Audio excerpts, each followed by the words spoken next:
मित्रों, आज के वीडियो में हम उत्तराखंड बोर्ड कक्षा 9 रंजन कला अर्थात पेंटिंग के प्रतिदर्श प्रश्न पत्र को देखेंगे। ये प्रश्न पत्र पेपर का एक मॉडल मात्र है, मॉडल पेपर ये है। आप ये जरूरी ना समझें कि यही प्रश्न आपकी परीक्षा में आने वाले हैं। तो ये आवश्यक नहीं है कि यही प्रश्न आपकी परीक्षा में आएंगे। ये पेपर का एक सैंपल है कि किस प्रकार से आपका जो पेपर है, पेंटिंग का पेपर किस प्रकार से पूछा जा सकता है, किस प्रकार के प्रश्न आ सकते हैं। अगर आपको पेंटिंग की, रंजन कला की अच्छी तरह से तैयारी करनी है तो आप इस वीडियो को भी देखें। और जो मैंने कक्षा 10 के बोर्ड के पेपर या सैंपल पेपर रंजन कला के हल किए हुए हैं, उन वीडियो को भी आप देखें तो आप पेपर में अच्छे अंक प्राप्त कर सकते हैं। तो मेरी सलाह है कि आप उन वीडियो को भी देखें और इस वीडियो को भी देखें, पर ये जरूरी ना समझें कि यही प्रश्न आपकी परीक्षा में आने वाले हैं। तो आइए वीडियो को प्रारंभ करते हैं। आपका रंजन कला का जो पेपर है वो 30 अंकों का होगा। 70 नंबर जो है वो आपको स्कूल से मिले होंगे, विद्यालय से 70 नंबर आपको प्रैक्टिकल के रूप में मिलेंगे और 30 नंबर का आपका पेपर आएगा, जो कि 3 घंटे का पेपर होने वाला है। इसमें कुछ प्रश्न आपके बहुविकल्पीय होंगे, जिसमें 4 उत्तर दिए रहेंगे, उसमें से एक उत्तर आपको छांटना होगा। कुछ आपके निश्चित उत्तरीय होंगे, कुछ लघु उत्तरीय होंगे, कुछ दीर्घ उत्तरीय होंगे। तो हर प्रकार के प्रश्न आपके पेपर में आने वाले हैं। हमारे पास जो पहला प्रश्न है, प्रश्न 1 का क है कि निम्नलिखित में से कौन सा रंग प्राथमिक रंग है।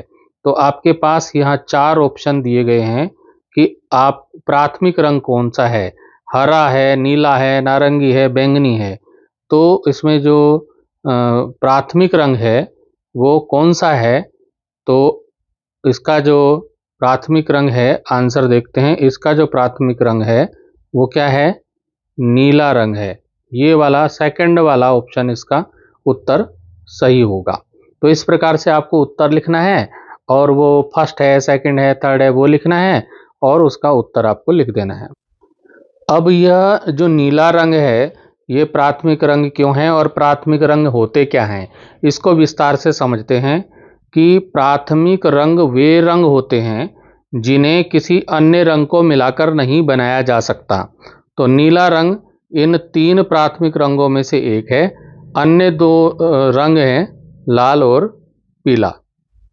1 का ख इसमें आ गया कि तैल चित्रकला में किस माध्यम का उपयोग किया जाता है। जिस तरह से प्रश्न है कि तेल चित्रकला है तो तेल रंगों का इसमें इस्तेमाल किया जाएगा, ये वाला उत्तर इसका सही होगा। इसका उत्तर भी मैं आपको विस्तार से बता रहा हूं, आपको ये लिखने की जरूरत नहीं है, आपको केवल ये ऑप्शन लिख देना है, तेल के रंग। तो विस्तार से मैं आपको समझाने के लिए बता रहा हूं कि तेल चित्रकला में तेल आधारित रंगों का उपयोग किया जाता है, जो कैनवास पर धीरे धीरे सूखते हैं और कलाकार को लंबे समय तक रंगों को मिश्रित करने और संशोधित करने की सुविधा प्रदान करते हैं। यदि आपको प्रश्न पूछा गया कि तेल चित्रकला क्या है, तो आप इस तरह से उसका उत्तर लिख सकते हैं, इसलिए मैं आपको विस्तार में भी समझा रहा हूं। प्रश्न संख्या 1 का ग है कि निम्नलिखित में से कौन सा रंग एक ठंडा रंग है। तो यहाँ पर 4 रंग आपके सामने दिए गए हैं, लाल, पीला, नीला, नारंगी। तो इनमें से कौन से वाला ठंडा रंग होगा, तो ये ठंडा रंग इसका हो जाएगा, नीला रंग जो है ठंडा रंग हो जाएगा। लेकिन क्यों होगा, आइए देखते हैं। ठंडे रंग वे रंग होते हैं जो शीतलता और शांति का अनुभव कराते हैं। नीला, हरा और बैंगनी ठंडे रंग हैं। प्रश्न संख्या 2 है, रंग चक्र में प्राथमिक रंग कौन से हैं। तो हमने अभी पहले बताया आपको कि लाल, नीला, पीला ये आपके प्राथमिक रंग हैं। 1 नंबर का ये प्रश्न है। तो रंग चक्र में प्राथमिक रंग वे आधारभूत रंग होते हैं जिनसे अन्य रंगों को बनाया जाता है। तो वो कौन से रंग होते हैं? वो होते हैं प्राथमिक रंग। अब चलते हैं प्रश्न संख्या 3 पर कि प्रकाश और छाया का चित्रकला में क्या महत्व है। तो प्रकाश और छाया चित्रकला में गहराई और त्रिआयामिता पैदा करते हैं। मतलब 3D पिक्चर अगर आपको बनानी है तो उसमें ये काम आते हैं। तो प्रकाश और छाया का उपयोग करके कलाकार वस्तुओं को त्रिआयामी दिखा सकते हैं और उनमें गहराई का भ्रम पैदा कर सकते हैं। यह चित्रकला को अधिक यथार्थवादी और जीवंत बना देता है।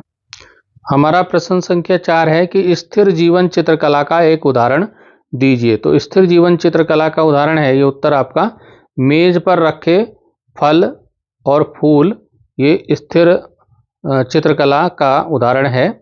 तो स्थिर जीवन चित्रकला में होता क्या है, इसमें वस्तुओं, स्थिर वस्तुओं जैसे फल, फूल, बर्तन आदि को चित्रित किया जाता है, उनका चित्र बनाया जाता है। हमारा प्रश्न संख्या 5 आपके सामने है। क्या है? प्रश्न संख्या 5 है कि प्राथमिक और द्वितीयक रंगों के बीच में अंतर बताना है। प्राथमिक रंग और द्वितीयक रंग होते क्या हैं? तो प्राथमिक रंग वे रंग हैं जो अन्य रंगों को मिलाकर नहीं बनाए जा सकते और द्वितीयक रंग वे रंग हैं जो दो प्राथमिक रंगों को मिलाकर बनाए जाते हैं। जैसे आप इसको समझ सकते हैं कि प्राथमिक रंग कौन से हैं? लाल, नीला, पीला, ये स्वतंत्र होते हैं। जबकि द्वितीयक रंग कौन से हैं? हरा, नारंगी, बैंगनी, जो प्राथमिक रंगों के मिश्रण से बनते हैं। प्रश्न संख्या 6 है कि ठंडी और गर्म रंग योजनाओं के तीन रंगों के नाम आपको लिखने हैं। तो इसका उत्तर हो जाएगा, ठंडी रंग योजना के 3 रंग हो जाएंगे नीला, हरा, बैंगनी, और गर्म रंग योजना के हो जाएंगे लाल, नारंगी, पीला। जो ठंडी रंग योजना है, ठंडी रंग योजना शांति और शीतलता का अनुभव कराती है, जबकि गर्म रंग योजना जो है ऊर्जा, उत्साह का अनुभव कराती है। अब जैसे कि आपने देखा होगा, सूरज का रंग जो है वो गर्मी का एहसास कराता है, तो वो क्या है? गर्म रंग में आता है। सूरज का रंग हो गया। कुछ फूल होते हैं रेड कलर के, कुछ फूल जो है गर्मी का एहसास कराते हैं। तो कुछ रंग गर्म रंग होते हैं, कुछ ठंडे रंग होते हैं। प्रश्न संख्या 7 है कि परिदृश्य चित्रकला में किन किन बातों का ध्यान रखना आवश्यक है। तो इसमें यह है कि परिप्रेक्ष्य, रंग योजना और रचना का ध्यान रखना आवश्यक है। तो जो परिदृश्य चित्रकला में कलाकार को दूर और पास की वस्तुओं के आकार और रंग में बदलाव, रंगों का सही चयन और चित्र की संतुलित रचना का ध्यान रखना चाहिए। प्रश्न संख्या 8 है कि मानव आकृति की चित्रकला में छाया और प्रकाश का क्या महत्व है। तो छाया और प्रकाश मानव आकृति को त्रिआयामी बनाते हैं और यथार्थवादी रूप देते हैं। प्रश्न संख्या 9 आपके सामने है कि अमूर्त चित्रकला क्या है। ये प्रश्न है, अमूर्त चित्रकला क्या है और इसका एक उदाहरण देना है। इसी में अथवा करके भी प्रश्न दिया है, अथवा करके दिया है। अगर आपको ये वाला प्रश्न नहीं आता तो आप ये वाला कर लीजिए, फिर इसको आप छोड़ दीजिए। अब आपको ये वाला नहीं आ रहा, छोड़ दीजिए, फिर ये वाला कर लीजिए कि जल रंग चित्रकला और तेल चित्रकला में क्या अंतर है। अथवा लिखा है तो या तो ये कीजिए या ये कीजिए। तो हम यहाँ पर दोनों प्रश्नों के उत्तर आपको दे रहे हैं। पहले तो हम देखते हैं कि अमूर्त चित्रकला। तो अमूर्त चित्रकला में वास्तविक वस्तुओं का प्रतिनिधित्व नहीं किया जाता। उदाहरण, ज्यामितीय आकृतियों का उपयोग करके बनाई गई चित्रकला जो है अमूर्त चित्रकला के अंतर्गत आती है। अब अथवा करके प्रश्न आता है, इसमें पूछा गया है कि जल रंग चित्रकला और तेल चित्रकला में क्या अंतर है। तो जल रंग चित्रकला में पानी में घुलनशील रंगों का उपयोग किया जाता है और जबकि तेल चित्रकला में तेल आधारित रंगों का उपयोग किया जाता है। और इसी प्रकार से जो अमूर्त चित्रकला में कलाकार अपनी भावनाओं और विचारों को रंगों और आकारों के माध्यम से व्यक्त करते हैं। जल रंग चित्रकला में पारदर्शिता और हल्के रंग प्राप्त होते हैं, जबकि तेल चित्रकला में गाढ़े और लंबे समय तक टिकने वाले रंग प्राप्त होते हैं। प्रश्न संख्या 10 आता है कि विभिन्न प्रकार की चित्रकला शैलियों का वर्णन कीजिए। ये भी 2 ही अंक का प्रश्न आता है, यहाँ 4 अंक लिखा, 2 ही अंक का आता है ये कि विभिन्न प्रकार की चित्रकला शैलियों का वर्णन कीजिए। तो इसमें आ सकता है आपका यथार्थवादी चित्रकला, प्रभाववादी, अभिव्यंजनावादी और अमूर्त चित्रकला। सबसे पहले हम देखते हैं यथार्थवादी। इसमें वास्तविक वस्तुओं और दृश्यों को चित्रित किया जाता है, इसलिए इसको बोलते हैं यथार्थवादी। फिर दूसरे नंबर पे आता है आपका प्रभाववादी। इसमें प्रकाश और रंग के क्षणिक प्रभावों को चित्रित किया जाता है।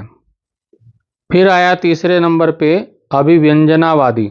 इसमें कलाकार की भावनाओं और विचारों को रंगों और आकारों के माध्यम से व्यक्त किया जाता है। अब आता है अमूर्त। इसमें वास्तविक वस्तुओं का प्रतिनिधित्व नहीं किया जाता है। अब आया हमारा प्रश्न संख्या 11। चित्रकला में रंगों के मनोविज्ञान पर एक लेख लिखिए। ये 4 अंकों का प्रश्न है, दीर्घ उत्तरीय प्रश्न है। अथवा करके इसमें प्रश्न दिया है कि भारतीय लोक कला के विभिन्न रूपों का वर्णन कीजिए। तो या तो आपको ये वाला करना है या फिर ये सेकंड वाला करना है। तो इन दोनों में से अथवा दिया है तो या तो ये वाला कीजिए या फिर ये वाला कीजिए, कोई एक करना है। सबसे पहले हम चित्रकला में रंगों के मनोविज्ञान पर लेख लिखते हैं, इसको देख लेते हैं। तो ये हो जाएगा कि रंगों का मनोविज्ञान एक विस्तृत क्षेत्र है जो यह अध्ययन करता है कि रंग हमारी भावनाओं, मनोदशाओं और व्यवहार को कैसे प्रभावित करते हैं। चित्रकला में रंगों का उपयोग न केवल दृश्य अपील के लिए किया जाता है बल्कि दर्शकों की पर भावनात्मक प्रभाव डालने के लिए भी किया जाता है। अब हम सबसे पहले देखते हैं लाल रंग का प्रयोग, उसका प्रभाव। तो यह रंग ऊर्जा, उत्साह, जुनून और खतरे का प्रतीक है। इसका उपयोग अक्सर ध्यान आकर्षित करने और उत्तेजना पैदा करने के लिए कला में किया जाता है। अब बात करेंगे हम नीले रंग की। तो जो नीला रंग है, यह रंग शांति, स्थिरता, विश्वास और बुद्धिमत्ता का प्रतीक है। इसका उपयोग अक्सर शांत और शांतिपूर्ण वातावरण बनाने के लिए किया जाता है। पीले रंग का प्रयोग देखते हैं। पीला रंग, यह रंग खुशी, आशा, बुद्धि और रचनात्मकता का प्रतीक है। इसका उपयोग अक्सर सकारात्मक और उत्साहित भावनाएं पैदा करने के लिए किया जाता है। अब आता है हरा रंग। तो यह रंग प्रकृति, विकास, सद्भाव और ताजगी का प्रतीक है। इसका उपयोग अक्सर शांत और आरामदायक वातावरण बनाने के लिए कला में किया जाता है। अब आता है बैंगनी रंग। यह रंग रॉयल्टी, विलासिता, रहस्य और रचनात्मकता का प्रतीक है। इसका उपयोग अक्सर रहस्यमय और शानदार वातावरण बनाने के लिए किया जाता है। अभी के प्रश्न में हमने देखा चित्रकला में रंगों के मनोविज्ञान पर लेख। अब इसमें अथवा करके प्रश्न आया कि भारतीय लोक कला के विभिन्न रूपों का वर्णन करना है। तो आइए देखते हैं। अथवा प्रश्न का उत्तर हमारे सामने है। भारतीय लोक कला भारत की समृद्ध सांस्कृतिक विरासत है और ये विरासत का एक अभिन्न अंग है। यह कला पीढ़ियों से चली आ रही है और इसमें विभिन्न क्षेत्रीय शैलियाँ शामिल हैं। इसमें जो पहले नंबर पे है वो है मधुबनी कला। यह बिहार की एक प्रसिद्ध लोक कला है। इसमें प्राकृतिक रंगों का उपयोग करके देवी देवताओं, प्राकृतिक दृश्यों और सामाजिक घटनाओं को चित्रित किया जाता है।